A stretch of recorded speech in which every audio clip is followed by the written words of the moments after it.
사랑하는 성도 여러분, 오늘은 고난주간 두 번째 날로 예수님이 십자가 위에서 우리에게 말씀하신 일곱 마디의 말씀, 곧 가상 7원 가운데 두 번째 말씀을 함께 묵상하는 시간을 가지도록 하겠습니다. 본문 말씀은 누가복음 23장 39절에서 43절의 말씀입니다. 함께 본문 말씀을 읽어보도록 하겠습니다. 달린 행악자 중 하나는 비방하여 이르되 내가 그리스도가 아니냐 너와 우리를 구원하라 하되 하나는 그 사람을 꾸짖어 이르되 내가 동일한 범죄를 받고서도 정죄를 받고서도 하나님을 두려워하지 아니하느냐 우리는 우리가 행한 일에 상당한 보응을 받는 것이니 이에 당연하거니와 이 사람이 행한 것은 옳지 않은 것이 없느니라 하고 이르되 예수여 당신의 나라에 임하실 때 나를 기억하소서 하니 예수께서 이르시되 내가 진실로 내게 이르노니 오늘 내가 나와 함께 낙원에 있으리라 하시니라. 아멘. 오늘 함께 읽은 이 본문 말씀은 우리에게 몇 가지를 생각하게 해줍니다. 먼저 우리는 예수님 옆에서 죽어가던 한 사형수를 통해서 마지막 죽는 순간까지 예수님을 거부하는 사람들의 모습을 보게 됩니다. 우리는 그를 통해서 여전히 세상에는 하나님의 사랑을 마지막 죽는 순간까지 끝까지 거부하는 사람들이 있다는 그런 슬픈 사실을 또 직면하게 됩니다. 다음은 또 다른 사형수에 관한 이야기입니다. 그도 분명히 흉한 죄를 지은 범죄자임이 틀림없는 것 같습니다. 그런데 예수님은 이렇게 흉한 죄를 범한 범죄자인 이 사형수에 대하여 그를 포기하지 않으시고 구원해 주시겠다고 하는 말씀을 오늘 이 본문 통해서 우리에게 전해주고 계십니다. 우리는 이런 예수님의 모습을 통해서 하나님에게는 한 사람의 생명이 천하보다 귀한 것임을 알 수 있습니다. 이 한 사람을 구하기 위해서 하나님은 자기 아들을 십자가에서 죽기까지 내버리시는 일을 하셨다는 것을 알게 됩니다. 사랑하는 여러분, 우리가 사는 이 세상에서는 사람의 생명을 천하보다 귀하게 여기는 것은 고사하고 어떤 때는 개나 돼지보다 짐승보다 못한 존재로 그렇게 대하는 경우도 왕왕 있습니다. 너무나 슬픈 일이죠. 그런데 여러분 아십니까? 하나님에게는 한 사람의 생명이 천하보다 온 세상보다 소중하다는 진실 말입니다. 참 믿기 어려운 진실이죠. 사실이죠. 진리이죠. 여러분과 저, 또 세상에 있는 모든 사람 한 사람이 하나님에게는 천하보다 귀하다는 것입니다. 여러분, 이 말씀을 믿으십니까? 우리가 이 사실, 하나님에게 한 사람이 천하보다 귀하다는 이 사실을 우리가 잘 믿지 못하니까 우리 예수님께서 세 가지 비유를 통해서 우리에게 이 사실, 이 진실을 우리에게 말씀하신 적이 있었죠. 누가복음 15장에 나오는 세 가지 비유입니다. 첫 번째는 어떤 사람에게 양 100마리가 있었는데 그 중에 하나를 잃었습니다. 이 목자가 어떻게 행동하고 있습니까? 99마리를 놔두고 한 마리 잃어버린 양을 찾아서 막 헤매고 돌아다닌다는 것을 우리에게 주님은 말씀하고 계셨습니다. 한 마리 잃어버린 양을 찾기 위하여 99마리를 잠시 놔두고 나아가는 목자의 모습입니다. 두 번째 비유는 어느 여인이 10개의 동전이 있었는데 드라크마가 있었는데 하나를 잃어버렸습니다. 10개 가운데 한 동전을 잃어버렸습니다. 근데 이 여인이 어떻게 합니까? 이 동전 하나를 찾기 위해서 등불을 켜고 집을 쓸며 부지런히 찾아다닌다 하는 말씀을 주님은 우리에게 주고 계십니다. 세 번째 비유는 유명한 탕자의 비유입니다.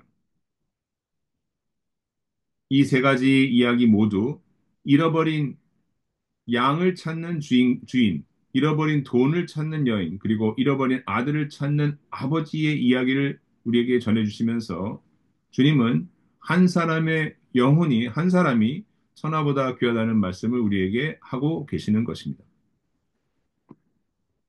예수님은 오늘 읽은 가상칠언의 말씀 가운데 두 번째 말씀을 통해서 예수님 자신이 바로 이렇게 잃어버린 양 한 마리를 찾아다니는 목자, 잃어버린 동전을 찾아 헤매는 그런 여인, 잃어버린 아들을 찾기 위해서 마음 졸이며 기다리는 그 아버지와 같은 그런 분이심을 우리에게 알려주고 계시는 것입니다.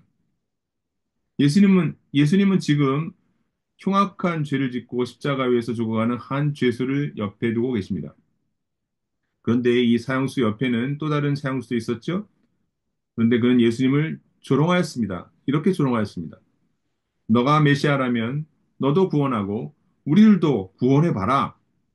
정말 웃기고 있네. 이런 식으로 말이죠.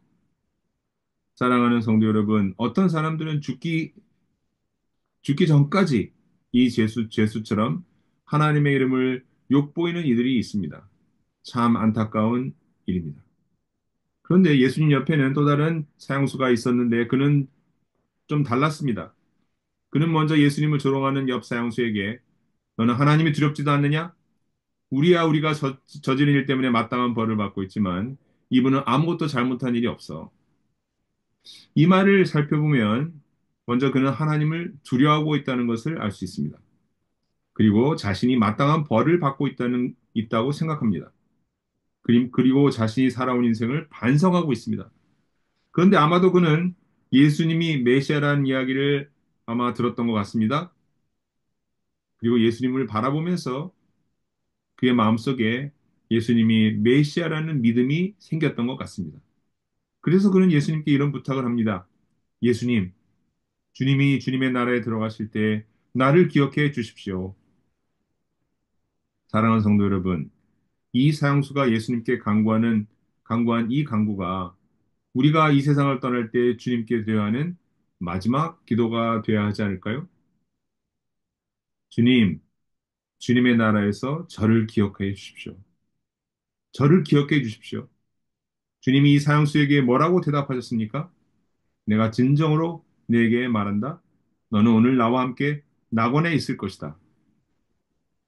우리는 이 사형수를 통해서 우리가 세상을 떠나는 날 예수님을 바라보면서 드려야 할 세 가지 고백이 있다는 생각을 해봅니다. 첫 번째는 주님, 저는 마땅히 죽어야 할 죄인입니다. 죄에 대한 고백입니다. 두 번째는 주님은 의로우신 분입니다. 주님이 저를 위해 죽으셨고 주님의 의로우심으로 인해서 제가 죄로부터 사함 받고 구원을 받았습니다. 는 고백입니다. 그리고 마지막 세 번째 고백은 아마도 이 죄수가 한 그런 고백이 되어야 할 것입니다. 즉, 주님 계신 곳에서 저를 기억하여 주십시오. 사랑하는 성도 여러분, 오늘 하루도 주님이 우리를 기억해 주시는 주님이 우리를 바라보시면서 내가 너를 기억하마 라고 말씀해 주시는 그런 복된 하루 되시기를 주님의 이름으로 축원합니다. 함께 기도드리겠습니다. 사랑하는 주님, 주님의 성령께서 우리로 하여금 우리가 하나님 앞에서 어떤 죄인인지 깨닫게 하여 주시기를 간구합니다. 사랑하는 주님이 우리의 죄를 대신 짊어지시고 십자가에서 죽임당하셔서 우리를 죄와 사망의 권세로부터 구원해 주신 구원의 주님 되심을 성령으로 깊이 깨닫게 하여 주옵소서. 그리고 주님 간구합니다. 우리가 이 세상을 떠날 때, 주님의 나라에 들어갈 때 우리를 기억하여 주옵소서. 우리를 기억하여 주옵소서. 우리를 사랑하시는 예수님 이름으로 기도드립니다. 아멘. 오늘 하루도 복된 하루 되시기를 주님 이름으로 축원드립니다.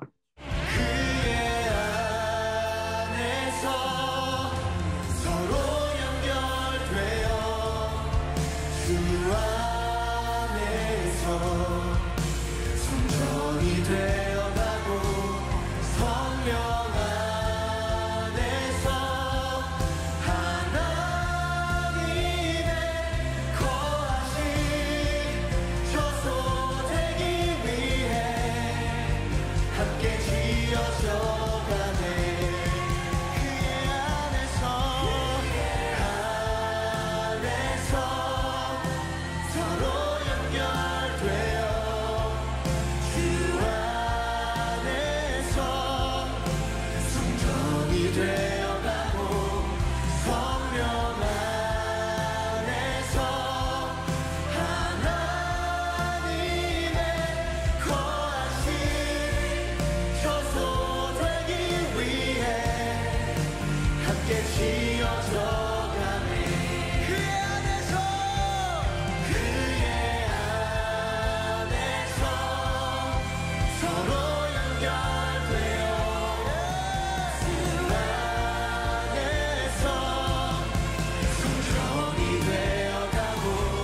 나를